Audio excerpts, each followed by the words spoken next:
नमस्कार दोस्तों, मैं हूं सूरज और आप देख रहे हैं basic knowledge with Suraj Singh. दोस्तों, आज के वीडियो में हम चर्चा करेंगे। दोस्तों, अभी सुप्रीम कोर्ट में विश्वविद्यालयों की जो अंतिम वर्ष की परीक्षा होने वाली है, ये मुद्दा बहुत ही गरमाया हुआ है। दोस्तों, सुप्रीम कोर्ट ने परीक्षा तय कर दिया है और राज्य को भी निर्देश दिए हैं कि वो परीक्षा समय पे ले और पूरी सावधानी बरते ताकि बाद में पछताना ना पड़े। जी हाँ दोस्तों, आज हम इसी टॉपिक पे चर्चा करेंगे। दोस्तों, सुप्रीम कोर्ट ने विश्वविद्यालयों को अंतिम वर्ष की परीक्षाओं को हरी झंडी दिखाते हुए न केवल ऐसी साहसिकता का परिचय दिया है, बल्कि शिक्षा में परीक्षा के महत्व को भी स्थापित कर दिया है। दोस्तों, आजकल हम देख रहे हैं कि सुप्रीम कोर्ट हर मुद्दे पर सुप्रीम कोर्ट को सामने आना पड़ रहा है और ऐसे समय में जब कोरोना काल चल रहा है, उस समय विश्वविद्यालयों की जो अंतिम वर्ष की परीक्षा होने वाली है, उसका करना सुप्रीम कोर्ट ने अनिवार्य कर दिया है। दोस्तों, कई राज्य अंतिम वर्ष की परीक्षा कराने को लेकर चिंतित नहीं थे, लोग ज़्यादा सक्रिय नहीं थे, वो इसको और आगे टालना चाह रहे थे। लेकिन सुप्रीम कोर्ट ने सख्त चेतावनी दी है कि बच्चों के भविष्य से खिलवाड़ नहीं किया जा सकता है। ऐसा ही हम आईआईटी और नीट के एग्जाम में भी पहले देख चुके हैं। दोस्तों, ये बहुत ही साहस भरा कदम है सुप्रीम कोर्ट का। जी हाँ दोस्तों, शिक्षा में परीक्षा का महत्व इतना है कि जैसे कई बच्चे पढ़ाई करते हैं, कई स्टूडेंट पढ़ाई करते हैं, लेकिन अगर हम ऐसे ही जैसे प्रथम वर्ष की परीक्षा, द्वितीय वर्ष की परीक्षा में बिना ही एग्ज़ाम लिए लोगों स्टूडेंट्स को अपग्रेड कर दिया, लोगों को आगे की कक्षाओं में हमने अपग्रेड कर दिया। ये हमने 10th के एग्ज़ाम में भी देखा, कई राज्यों में ऐसा हुआ।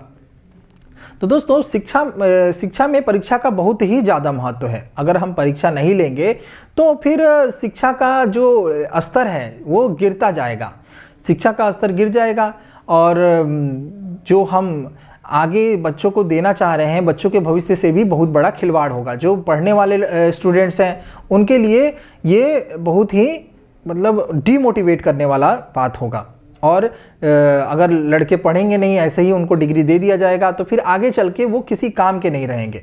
इसलिए परीक्षा होना बहुत ही जरूरी है और कोरोना का समय है तो हर काम तो हो ही रहा है। दोस्तों, कोरोना के समय देश भर के जितने भी कॉलेज हैं वहाँ पे बाकी वर्ष के विद्यार्थियों को तो प्रमोट कर दिया गया है, आगे की क्लासेस में उनको दाखिला दे दिया गया है। लेकिन दोस्तों, अंतिम वर्ष की जो विद्यार्थियों की परीक्षा जो रुकी हुई थी, उसको अंतिम वर्ष की परीक्षाओं में दोस्तों पहले से ही कई महीने की देरी हो चुकी है।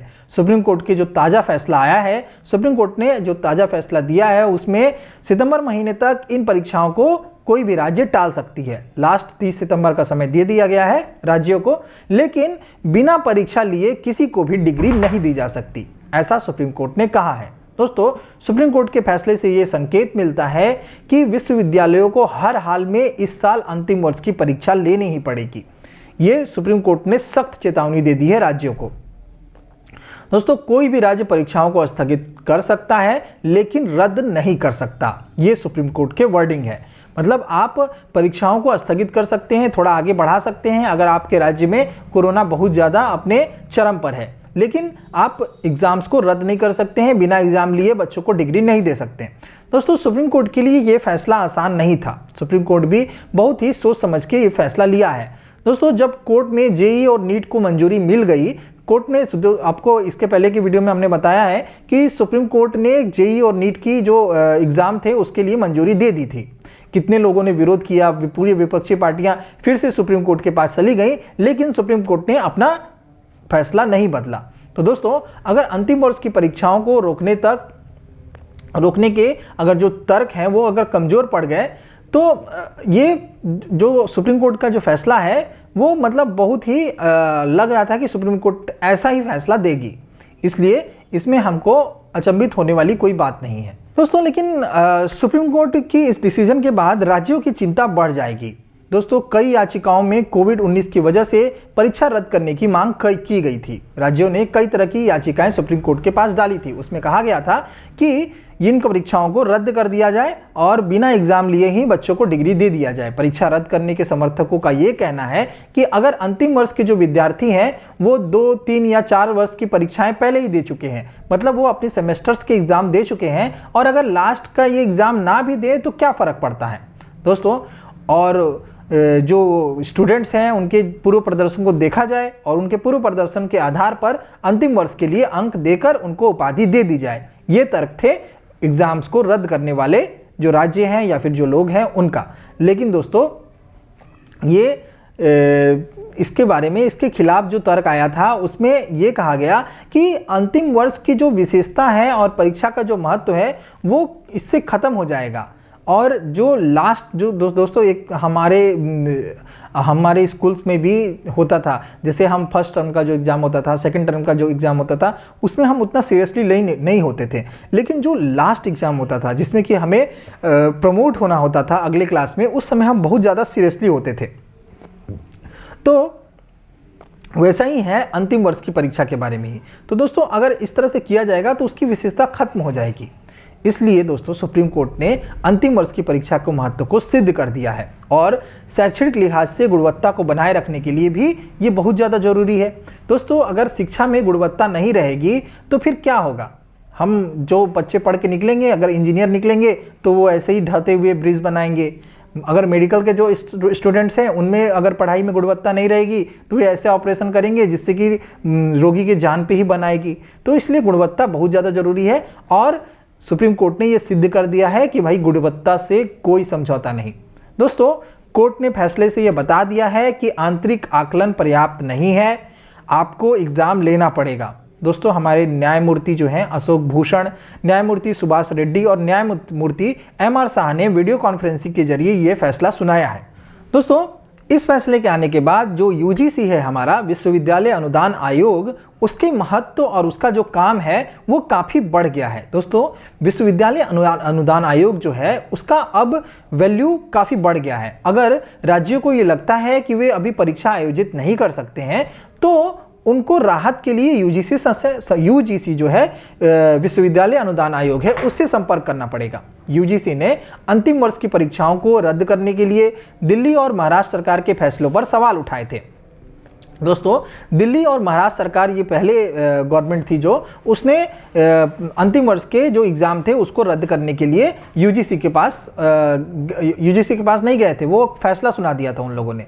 तो यूजीसी ने इस पर सवाल उठाए थे, उन्होंने ये कहा था कि आप ऐसा नहीं कर सकते हैं। दोस्तों यूजीसी भले ही शिक्षा के मानकों को बचाने में जुटा हुआ है, लेकिन ये भी ध्यान देना जरूरी है यहाँ पे दोस्तों कि भारत में कोरोना का जो मामला है वो 34 लाख के करीब पहुँच गया है, 34 लाख से ऊपर जा रहा है। हर दिन 70,000 75,000 की संख्या में लोगों के कोरोना संक्रमित होने की खबरें आ रही हैं। दोस्तों अब प्रतिदिन मरने वालों की जो संख्या है वो 1000 के पार चली गई है। हर दिन 1000 से ज़्यादा लोग कोरोना के चलते मर रहे हैं। तो दोस्तों इस समय में राज्यों के लिए विश्वविद्यालयों में परीक्षा कराना और जेईई और नीट के आयोजन को कराना राज्यों के लिए बहुत बड़ी चुनौती है। दोस्तों केंद्र सरकार और सुप्रीम कोर्ट के जो पहले जो फैसले आए हैं उनसे तो ये साफ हो गया है कि ये दोनों जो प्रतिष्ठान हैं भविष्य की ओर दृढ़ता और साहस के साथ देख रहे हैं। दोस्तों इन दोनों संस्थानों को ये लग रहा है कि भविष्य मतलब हमारा उज्जवल है और भविष्य आने वाले जो समय में उसमें कोरोना जो है वो अपने चरम पे नहीं रहेगा। कोरोना का जो अभी दिख रहा है वो कोरोना उतनी गति से आगे नहीं बढ़ेगा। दोस्तों वास्तविक चुनौतियों का सामना राज्य सरकारों को करना है। पश्चिम बंगाल के जो मुख्यमंत्री ममता बनर्जी हैं उन्होंने सितंबर में परीक्षा कराने से मना कर दिया है, साफ मना कर दिया है, कह दिया है उन्होंने, और अपने शिक्षा मंत्री को भी निर्देश दे दिया है कि वो संबंधित संस्थानों से बात करके आगे की राह निकाल ले कि क्या ऑनलाइन या फिर ऑफलाइन परीक्षाएं संभव है। दोस्तों पश्चिम बंगाल के जो मुख्यमंत्री हैं वो ऑनलाइन परीक्षा कराने के संभावनाओं पर ध्यान दे रही हैं। दोस्तों जितनी भी राज्य सरकारें हैं दोस्तों कुल मिला के ये कहना है कि जितनी भी राज्य सरकारें हैं उनको परीक्षाओं के आयोजन में ऐसे इंतजाम करने होंगे कि परीक्षा कराने के फैसला पे किसी को भी पछताना ना पड़े, ना सुप्रीम कोर्ट को पछताना पड़े, ना यूजीसी को पछताना पड़े, ना राज्यों को पछताना पड़े, ना ही स्टूडेंट्स को पछताना पड़े और ना ही स्टूडेंट्स के परिजनों को पछताना पड़े। तो दोस्तों, आप भी अगर स्टूडेंट्स हैं और एग्ज़ाम देने का आपका समय आ गया है, या फिर आप नीट के एस्पिरेंट्स हैं, या फिर जेईई के एस्पिरेंट्स हैं, या फिर आपके अंतिम वर्ष के विश्वविद्यालयों की परीक्षाएं होनी हैं, तो आप कोरोना के जो प्रोटोकॉल्स हैं उसको मानें, उसको अपनाएं और उसके बाद अपना, अगर आपकी तैयारी लॉकडाउन में अच्छी हुई होगी तो बेझिझक एग्ज़ाम दें और अपने भविष्य को उज्जवल बनाएं। तो दोस्तों, इस वीडियो में इतना ही। मिलते हैं आपसे अगले वीडियो में, तब तक के लिए नमस्कार। अगर आपने चैनल को सब्सक्राइब नहीं किया है तो सब्सक्राइब कर लीजिए। अगर आपको वीडियो पसंद आया है तो वीडियो को लाइक कर लीजिए और इसको शेयर भी कर लीजिए। नमस्कार।